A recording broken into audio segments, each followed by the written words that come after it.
नमस्कार। आज का हमारा जो डिस्कशन का टॉपिक है वो है population, its distribution, density, growth and composition. So first question arises here, why we need to discuss this topic? So answer is very simple, because human beings are central to the development of economy and society. It's people who with their skills convert a material into resources. They are producers as well as consumers of the earth resources. So it is very important for us to know how many people are there in a country, where do they live, and how and why their numbers are increasing and what are the characteristics. So here we start in this topic from the distribution of population in India. In India the population is not evenly distributed. कुछ states ऐसे हैं जहाँ पर population बहुत ज़्यादा है, कुछ state ऐसे हैं जहाँ पर पॉपुलेशन स्कार्स कंडीशन में, स्कार्सिटी है. जैसे हम अगर बात करें अरुणाचल प्रदेश की, तो वहाँ की अगर हम पॉपुलेशन डेंसिटी देखते हैं 17 पर्सन्स पर स्क्वायर किलोमीटर. और दूसरी ओर अगर हम स्टेट्स देखें जैसे बिहार, वहाँ की पॉपुलेशन डेंसिटी है हमारे पास में 1106 किलोमीटर, 6 पर्सन्स पर स्क्वायर किलोमीटर. तो ऐसा क्यों है? अरुणाचल प्रदेश में इतनी कम पॉपुलेशन क्यों है और बिहार में इतनी ज़्यादा पॉपुलेशन क्यों रह रही है? उसके पीछे बहुत सारे कारण हैं. There are many factors impact the distribution of population. Basically we divide these factors into 3 portions. The first is physical factors, another one is the social and economic factors, and third one is the historical factors. The most important factor in these are physical factors. What are the physical phenomena of the land and the resources that land is containing. अगर हम बात करें कुछ Himalayan states की, जैसे हम बात करते हैं जम्मू कश्मीर, हिमाचल प्रदेश, उत्तराखंड और अरुणाचल प्रदेश, ऐसे स्टेट्स की, तो वहाँ पर पॉपुलेशन कम होने का सबसे बड़ा कारण है वहाँ का टेरेन, वहाँ का लैंडफॉर्म, जो क्या है, माउंटेनियस लैंड इजीली सर्वाइव करने के लिए प्रिफर लोग नहीं करते हैं. लोग ऐसे एरिया में रहना चाहते हैं जो प्लेन एरिया हो. The reason beside is that in plain area it is very easy to do agriculture activities, transportation is very easily available there, so people prefer to live there. Another factor is that availability of water is the basic element for our survival. अगर हम देखते हैं राजस्थान का western part, Gujarat का part, जहाँ पर desert area है, तो हमें वहाँ पर भी पॉपुलेशन बहुत कम नज़र आएगी. हमारे यहाँ पर रिवर्स टू टाइप्स की है. कुछ रिवर्स सीजनल है जो किसी पर्टिकुलर सीजन में फ्लो करती है. कुछ रिवर्स ऐसी है जो पेरिनियल रिवर्स यानी जो पूरे साल भर बहती है. जैसे अगर हम हिमालयन रिवर्स की बात करें, इंडस, गंगा, सतलुज, ब्रह्मपुत्र, उन रिवर्स में पूरे through out the year water available रहता है. और जहाँ वाटर अवेलेबल होता है वहाँ एग्रीकल्चर करना ईजी है, इंडस्ट्रीज़ को इस्टेब्लिश करना ईजी है, क्योंकि वाटर केवल हमारे पीने में, ड्रिंक के लिए ही काम नहीं आता है. बहुत सारी हमारी ऐसी एक्टिविटीज़ है जिसमें वाटर बहुत नेसेसरी है. तो वो सारी एक्टिविटीज़ ईजिली परफॉर्म हो पाती हैं और इस वजह से लोग उसी एरिया में रहना प्रीफर करते हैं. साउथ इंडियन स्टेट्स की अगर हम बात करें तो वहाँ पर भी पॉपुलेशन का डिस्ट्रीब्यूशन इतना बहुत ज़्यादा नहीं है. वहाँ पर भी हॉट एंड ह्यूमिड एरियाज़ में भी लोग रहना ज़्यादा प्रीफर नहीं करते हैं, क्योंकि हॉट एंड ह्यूमिड एरियाज़ के अंदर में भी वायरस, बैक्टीरिया, इन सब का भी ट्रांसमिशन बहुत इजीली हो जाता है. तो पीपल वहाँ प्रीफर भी नहीं करते हैं. फॉरेस्ट एरिया जहाँ ज़्यादा हो वहाँ पर भी लोग रहना पसंद नहीं करते हैं. तो ये सारे फैक्टर्स हैं जो हमारे पॉपुलेशन के डिस्ट्रीब्यूशन को इम्पैक्ट करते हैं. सोशल और इकोनॉमिक फैक्टर्स के अंदर अगर हम बात करें तो इकोनॉमिक एक्टिविटीज़, अर्बनाइजेशन, इंडस्ट्रियलाइजेशन, जहाँ पर इंडस्ट्रीज़ होगी वहाँ पर लोगों के पास में जॉब अपॉर्चुनिटीज़ होगी, और जहाँ जॉब अपॉर्चुनिटी होगी वहाँ पर पीपल की टेंडेंसी रहेगी कि वो माइग्रेट करें. वहाँ पर उनके पास में अपनी इकोनॉमिक स्टेटस को लेवल करने में और अपनी लाइफ को आगे बढ़ाने के लिए बहुत सारे रोज़गार के अवसर उपलब्ध हो जाते हैं आसानी से. तो जहाँ पर माइनिंग एक्टिविटीज़ हो वहाँ पर भी लोग बहुत ज़्यादा रहते हैं. जैसे कि हम झारखंड की बात करें, छत्तीसगढ़ की बात करें, तो वहाँ पर पॉपुलेशन डिस्ट्रीब्यूशन का मेन रीज़न हो जाता है वहाँ का माइनिंग एक्टिविटीज़. कुछ अर्बनाइजेशन की बात करें, बड़े सिटी हैं, सिटीज़ के पास में भी जॉब अपॉर्चुनिटीज़ बहुत ज़्यादा होती है, तो पीपल वहाँ पर भी रहना प्रेफर करते हैं. अगर हम बात करें कि इंडिया के सबसे हाईएस्ट पॉपुलेशन वाला स्टेट कौन सा है, तो इसका आसानी से आंसर है उत्तर प्रदेश. सबसे ज़्यादा पॉपुलेशन इंडिया के किसी स्टेट में है उत्तर प्रदेश में. हमें बहुत याद रखने की भी ज़रूरत है, CBSE में पूछने की संभावनाएँ भी रहती है इसको. Top 4 states in order to highest population, तो उसमें नंबर 1 आता है हमारा Uttar Pradesh, after that Maharashtra, after that Bihar and West Bengal. यहाँ पर पॉपुलेशन का बहुत ज़्यादा है। वहीं कुछ स्टेट्स जैसे जम्मू कश्मीर की हम बात करें, अब इसका नाम चेंज हो चुका है, लेकिन CBSE NCERT बुक्स में था तो उस हिसाब से लिखा गया है। लद्दाख और कश्मीर दोनों यूनियन टेरिटरीज़ हो चुकी है, अभी स्टेट नहीं रहा है। तो वहाँ की अगर हम पॉपुलेशन देखें तो पूरे इंडिया की पॉपुलेशन का केवल और केवल 1.04%, ओनली 1.04% पॉपुलेशन रिसाइड है। हम बात करें अरुणाचल प्रदेश की तो 0.11%, बहुत ही लिमिटेड, केवल 0.11% जनसंख्या वहाँ पर रहती है। उत्तराखंड में हम बात करें तो 0.84%। इन स्टेट्स के पास में एरिया बहुत ज़्यादा है, लेकिन इसके बावजूद भी वहाँ पर पॉपुलेशन नहीं है। और कारण आपको पता ही है, क्योंकि ये सारे हिमालयन स्टेट्स हैं। सो थर्ड फैक्टर जो हमारा इसमें लास्ट आता है वो आता है हमारा हिस्टोरिकल फैक्टर। कुछ नगर, जो कुछ सिटीज़ है, कुछ एरियाज़ हैं, वो उनका हिस्टोरिकल बैकग्राउंड रहा है। जैसे हम बात करें दिल्ली की, जैसे हम बात करें मुंबई, कोलकाता, चेन्नई, तो इन सारे सिटीज़ के अर्बनाइजेशन का कारण सबसे बड़ा रहा है हिस्टोरिकल फैक्टर। जो आप हिस्ट्री में पता ही है, ब्रिटिश हिस्ट्री या कंपनीज हो, जो भी स्टोरीज इसके पीछे है, तो उन सब की वजह से भी यहाँ पर पॉपुलेशन बहुत ज़्यादा रहती है। नेक्स्ट हमारा जो टॉपिक आता है वो है डेंसिटी ऑफ पॉपुलेशन। पॉपुलेशन की डेंसिटी कितनी है, क्या होती है डेंसिटी पॉपुलेशन की। So density of population is expressed as number of persons per unit area. एक कोई भी एरिया ले लिया हमने, सपोज हमने अपना गांव ले लिया, अपना शहर ले लिया, उस पूरे एरिया में कितने लोग रहते हैं वो उस एरिया का डेंसिटी होगा। और डेंसिटी एक्चुअली एक एवरेज है, और इसे हमें कैसे कैलकुलेट करना है, आसान फॉर्मूला है, जितना पॉपुलेशन है अपॉन ऑफ एरिया। इंडिया में टर्म्स में हम बात करें, या काफ़ी देश इसी को ही फॉलो करते हैं, पर किलोमीटर स्क्वायर के अंदर रहने वाले लोगों को हम पॉपुलेशन डेंसिटी कहते हैं। हमें इस पॉपुलेशन डेंसिटी से क्या पता लगता है, it helps in getting a better understanding of the spatial distribution of population in relation to land. किसी भी पर्टिकुलर लैंड पर वहाँ पर इतना ज़्यादा पॉपुलेशन है या इतना कम पॉपुलेशन है, उसका पता लगाने के लिए हमें डेंसिटी ऑफ पॉपुलेशन की ज़रूरत पड़ती है। उससे हम आसानी से पता लगा सकते हैं और लैंड और ह्यूमन के बीच में रिलेशन को इस्टेब्लिश कर सकते हैं। अब हम अगर बात करें कि इंडिया के अंदर पॉपुलेशन डेंसिटी कहाँ पर ज़्यादा है, देखिए दो चीज़ें हैं। एक है डिस्ट्रीब्यूशन में हम कैलकुलेट करते हैं नंबर ऑफ पीपल, और दूसरा आता है डेंसिटी में हम उस नंबर को उस एरिया से डिवाइड करते हैं, यानी उसका एवरेज निकाल लेते हैं। तो अगर हम पूरे इंडिया की बात करें, यानी पूरे इंडिया की जो 2011 की पॉपुलेशन है, उसमें हम पूरे इंडिया के एरिया का क्षेत्रफल का अगर से डिवाइड करते हैं तो आता है हमारे पास में 382 पर्सन्स, यानी इंडिया का एवरेज पॉपुलेशन डेंसिटी, इंडिया की जो पॉपुलेशन डेंसिटी है वो है 382 पर्सन्स पर स्क्वायर किलोमीटर। अगर हम बात करें कि किस तरीके से हमारे यहाँ डेंसिटी बढ़ी है, तो जब हमारा देश आज़ाद हुआ उसके बाद में 1951 के अंदर हमारे यहाँ की डेंसिटी हुआ करती थी 117 पर्सन्स पर स्क्वायर किलोमीटर, और आज की डेट या 2011 के डेटा जो हमारे पास में है उसके हिसाब से 382, यानी ऑलमोस्ट मोर देन 3 टाइम्स हमने इसमें ग्रो किया है हमारी डेंसिटी। इंडिया में अगर हम बात करें कि सबसे ज़्यादा डेंसिटी कहाँ पर है, तो उसके अंदर एक एरिया आता है दिल्ली, जो हमारी कैपिटल एरिया है। वहाँ की जो डेंसिटी है वो 11,320 पर्सन्स पर स्क्वायर किलोमीटर। ध्यान रखिए दिल्ली एक यूनियन टेरिटरी है, स्टेट का दर्जा नहीं है। तो क्वेश्चन अगर पूछा जाए कि कौन से स्टेट में है, तो सबसे ज़्यादा जो स्टेट जिसमें डेंसिटी है वो है हमारा बिहार, 1106 पर्सन्स पर स्क्वायर किलोमीटर। दिल्ली की होगी हमारी 11,320, और सबसे कम अगर हम डेंसिटी देखें तो आपको पता ही है अरुणाचल प्रदेश, 17 व्यक्ति प्रति वर्ग किलोमीटर में वहाँ पर है। अब यहाँ पर भी हम देखें डेंसिटी, तो सबसे ज़्यादा जो मोर देन 1000 के आसपास अगर हमारा डेटा आता है, या 800 से हम ज़्यादा कैलकुलेट करें, तो हम देखते हैं कि वो हमारे स्टेट्स आ जाते हैं, जैसे उत्तर प्रदेश आ गया, बिहार वाला एरिया, वेस्ट बंगाल का एरिया और केरला का एरिया। तो यहाँ पर पॉपुलेशन का डिस्ट्रीब्यूशन बहुत ज़्यादा है।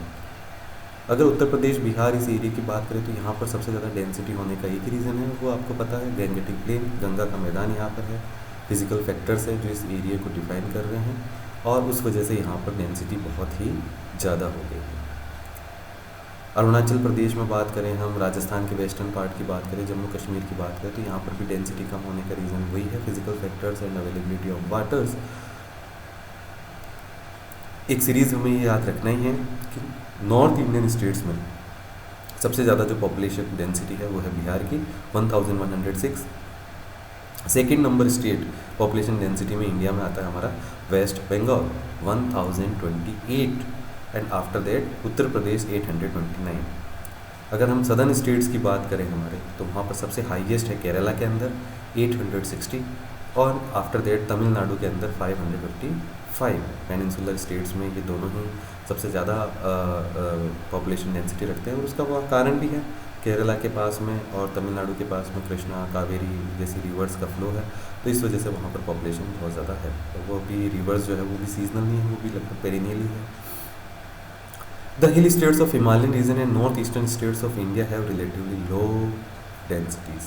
जो हमारे नॉर्थ ईस्ट के स्टेट्स हैं, 7 सिस्टर्स जिसमें हम कहते हैं, उसमें आसाम को अगर हम छोड़ दें तो बाकी जो 6 हैं हमारे, मेघालय, मणिपुर, त्रिपुरा, मिजोरम, नागालैंड, अरुणाचल प्रदेश, इन सब की डेंसिटी बहुत कम है। लेस देन 200 के अंदर लगभग ये स्टेट्स आते हैं, और अरुणाचल प्रदेश की तो बहुत ही ज़्यादा कम है, हमें ये पता है। उसके बाद में हम देखते हैं कि इसके अलावा भी डेंसिटीज़ जो हैं, ये तो हमारी पॉपुलेशन डेंसिटीज़ थी, उसके अलावा भी फिजियोलॉजिकल एंड एग्रीकल्चरल डेंसिटीज़ भी हम मेजर करते हैं। फिजियोलॉजिकल डेंसिटी आप फॉर्मूले से देख सकते हैं, total population upon of net cultivated area.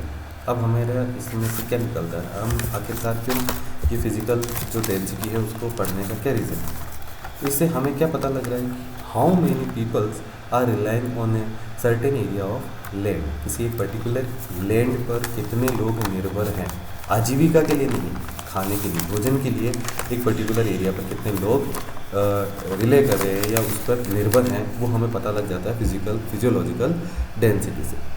वहीं एक दूसरी डेंसिटी और हम कैलकुलेट करते हैं, एग्रीकल्चरल डेंसिटी। एग्रीकल्चरल डेंसिटी का फॉर्मूला क्या है, total agricultural population upon of net cultivable area. Agricultural population के अंदर वो पॉपुलेशन आगे जिनका मेन इकोनॉमिक एक्टिविटी है एग्रीकल्चर करना, या तो वो कल्टिवेटर हैं, otherwise they are the agricultural labourer. तो कितने लोग, उनकी पूरी फैमिली को हम इसमें इंक्लूड करते हैं। Upon of net cultivable area, यानी वो कितने एरिया को सिंचाई एग्रीकल्चर कर रहे हैं, कितने एरिया पर, उससे डिफाइन करते हैं। तो इससे हमें ये पता लग जाता है कि हमारे इकोनॉमी में कितनी एग्रीकल्चरल डेंसिटी से हमारी इकोनॉमी में हमें ये पता लग जाता है कि कितने लोग जो हमारे हैं वो टोटल एग्रीकल्चर पर ही डिपेंडेंट हैं, और कितना फार्म लैंड उनको सपोर्ट कर पा रहा है। To get a better insight into the human-land ratio in terms of pressure of population on total cultivable land, the physiological and the agricultural density should be find out. उसके बाद में हम अगर एक नए टॉपिक पर आते हैं, हमारा है ग्रोथ ऑफ पॉपुलेशन। क्या होती है पॉपुलेशन की growth? So it is very easy. Growth of population is the change in the number of people living in a particular area between 2 points of time. It's rate expressed in percentage, यानी हमें कोई भी 2 समय के बिंदु लेने, 2 points of time. Suppose हमने ले लिया 2011 और 2001। अब हमने ये ईयर्स क्यों ली, क्योंकि इंडिया के अंदर हम एवरी डिकेड हमारा सेंसस होता है, जनगणना होती है। यहाँ पर एक और चीज़ क्लियर कर लें कि जो फर्स्ट इंडियन सेंसस था वो कंक्लूड किया गया था 1872 में, ब्रिटिश एरा में। लेकिन यहाँ ध्यान रखना है कि 1872 में पूरे इंडिया की सेंसस नहीं कैलकुलेट की गई थी, नहीं कंडक्ट की गई थी, कुछ पर्टिकुलर एरियाज़ की ही जो ब्रिटिश प्रोविंसेस वगैरह थे उनके कैलकुलेट की। तो first complete Indian census was conducted 1881, 1881 में पहली बार भारत की पूर्ण जनगणना की गई।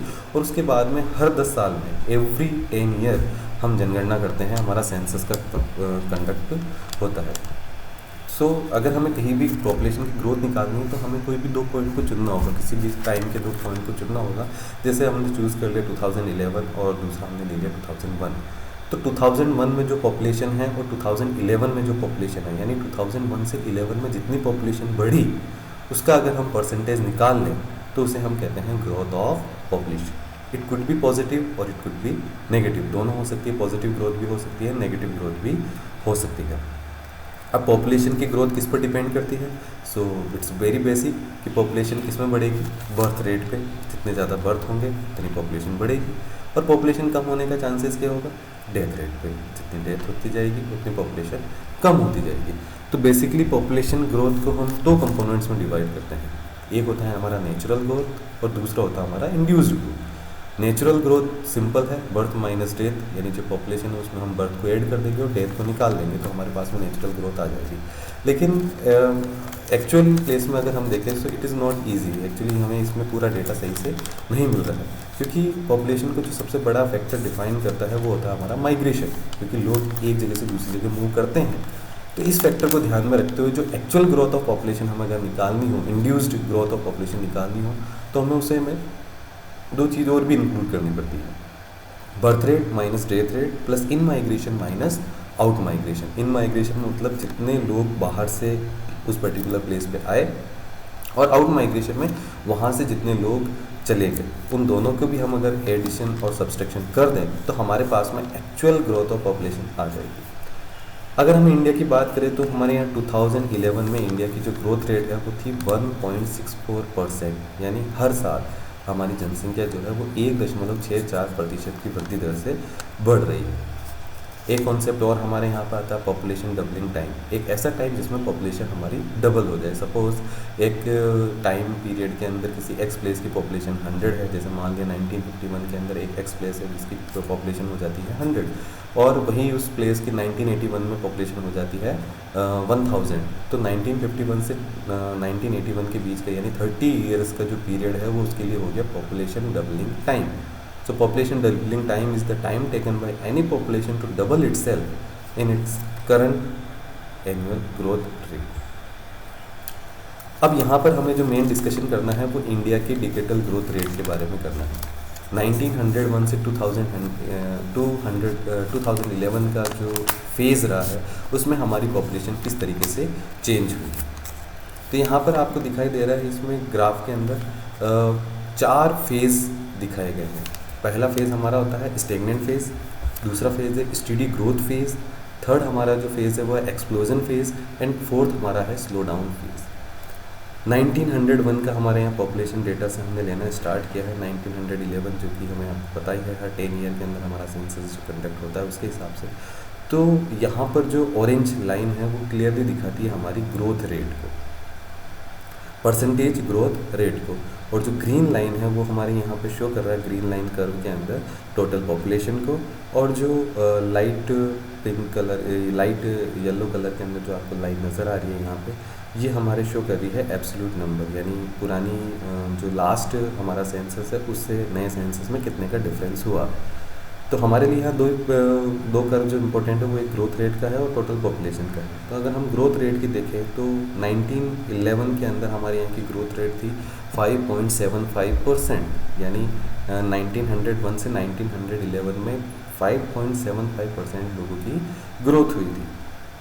अगेन यानी स्टेगनेंट फेज़, इस दौर के अंदर पॉपुलेशन हमारी बहुत ज़्यादा तेज़ी से नहीं बढ़ी। स्टेगनेंट फेज़ का मतलब ये है कि यहाँ पे पॉपुलेशन में बहुत ज़्यादा चेंजेस नहीं आए हैं, और यहाँ चेंजेस नहीं आने का क्या कारण रहा है, क्योंकि यहाँ पे उस दौर में बर्थ रेट भी बहुत हाई थी और डेथ रेट भी बहुत हाई थी। बर्थ तो बहुत ज़्यादा होते थे लेकिन सर्वाइवल बहुत मुश्किल था। कारण क्या था, मेडिकल फैसिलिटीज़ ज़्यादा अच्छी नहीं थी, लोगों का हाइजीनिक लेवल भी उतना अच्छा नहीं था, और मेडिकल फैसिलिटीज़ बिल्कुल भी अवेलेबल नहीं थी, लोग इलिटरेट थे। उन सब की वजह से बर्थ रेट और डेथ रेट बहुत ज़्यादा हो जाती थी। सेकंड हमारा जो इंडिया की पॉपुलेशन में फेज़ आता है वो स्टेडी ग्रोथ फेज़। ये एरा हमारा होता है फ्रॉम 1911 टू 1941 या 51 से पहले का 1951 तक के एरिया का। अब इसमें क्या चेंज हुआ स्टेडी ग्रोथ फेज़ में, यहाँ पर हमारी पॉपुलेशन में तेज़ी आना स्टार्ट हुई, ग्रोथ आना स्टार्ट हुई। और ग्रोथ आने का रीज़न क्या हुआ, क्योंकि हमारे पास में अब मेडिकल फैसिलिटीज़ अवेलेबल हो गई। बेटर मेडिकल फैसिलिटीज़ से पीपल्स की जो एज है वो बढ़ने लगी। इवन जो बर्थ होता है बच्चों का, है ना, उसी बर्थ बच्चों के टाइम पे हम उसको सर्वाइव कर पाते हैं। जो नेटल कंडीशन के अंदर जो मोर्टेलिटी थी उन्होंने उसको कंट्रोल किया, और इस वजह से हम देखते हैं कि हमारे पास में 1941 में जो ग्रोथ रेट थी वो 14.22% है ना। 1911 में जो 5.75% थी उससे 14.22% हो गए, इंक्रीज़ हो गई। तो धीरे धीरे हमारी यहाँ पर पॉपुलेशन बढ़ने लगी। उसके बाद में हमारे पास में तीसरा एरा आता है, वो आता है एक्सप्लोजन फेज़ का। एक्सप्लोजन मतलब पॉपुलेशन बहुत ही ज़्यादा तेज़ी से बढ़ने लगी, और ये फेज़ आया हमारे पास में 1951 से लगाकर 1981 का फेज़। तो वहाँ पर हमारी पॉपुलेशन, अगर आप 1971 का जो डेटा देखें तो हमारी पॉपुलेशन ग्रोथ रेट 24.80%, यानी लगभग 50-30 ईयर्स के अंदर हमारी जो पॉपुलेशन है वो इतनी स्पीड से 24.80% पर ईयर 10 ईयर में बढ़ने लगी थी। ये बहुत ही ज़्यादा हुआ पॉपुलेशन बढ़ने का कारण हुआ। और इसका पीछे सबसे बड़ा रीज़न क्या है? वही रीज़न है सबसे बड़ा, मेडिकल फैसिलिटीज़ हमारे यहाँ पे अच्छी होने लगी, लोगों का इनकम सोर्स बढ़ने लगा और इस वजह से यहाँ की पॉपुलेशन बहुत ही ज़्यादा तेज़ी से बढ़ने लगी। कुछ हमारी एग्रीकल्चरल एक्टिविटीज़ में सुधार हुआ, हमारे यहाँ एग्रीकल्चर बढ़ा और लोगों के पास में रहने करने के साधन अच्छे से उपलब्ध हुए, तो अचानक से पॉपुलेशन हमारी ग्रो होना शुरू हुई। उसके बाद में हमारा वापस से एक नया फेज़ स्टार्ट होता है आफ्टर 1981, स्लो डाउन फेज़। अब हमारी पॉपुलेशन की जो, हालांकि पॉपुलेशन कंट्रोल नहीं हो रही है, पॉपुलेशन तो अभी भी ग्रो कर रही है, लेकिन उसकी ग्रोथ की रेट यहाँ पर स्लो डाउन हो गई।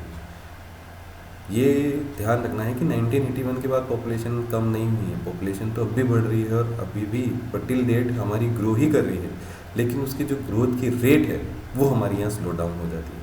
अगर हम 2011 का डेटा देखें तो हमारे पास में ग्रोथ रेट आती है 17.65% का। तो ये ग्रोथ रेट कम होने का क्या रीज़न होता है? इसका एक ही मेन बेसिक जो रीज़न है वो है एजुकेशन लेवल। पीपल सब अवेयर है सोसाइटी के बारे में, उन्हें पता है कि हमें हमारे केवल बर्थ देने से ही काम नहीं है, आगे उसको पढ़ाना करना और जो भी फैक्टर्स है वो लोगों के कंसेप्शन में आने लगे। गवर्नमेंट की पॉलिसीज़, इन सब के फैक्टर्स की वजह से हमारी पॉपुलेशन की ग्रोथ रेट में स्लो डाउन हुआ, लेकिन पॉपुलेशन हमारी तब भी बढ़ ही रही है। तो इस तरीके से हमारी डिकेडल ग्रोथ रेट के 4 फेज़ है, इन्हें हमें बहुत अच्छे से तैयार करना है।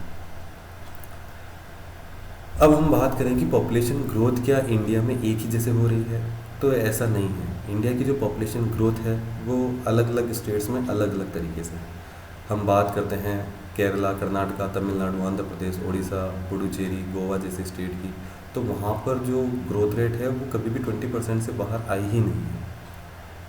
केरला की लोएस्ट ग्रोथ रेट है, अगर हम पूरे देश में बात करें तो 2001-11 के डेटा में अगर हम बात करें तो लोएस्ट ग्रोथ रेट इस पूरे सिनेरियो में अगर किसी ने देखी है तो वो केरला ने देखी है।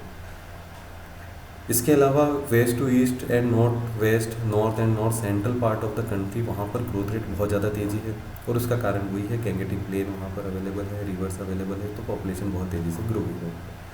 कुछ स्टेट्स जैसे गुजरात, महाराष्ट्र, राजस्थान, पंजाब, हरियाणा, यूपी, उत्तराखंड, मध्य प्रदेश, सिक्किम की हम बात करें तो इनका एवरेज जो है वो 20-25% रहा है।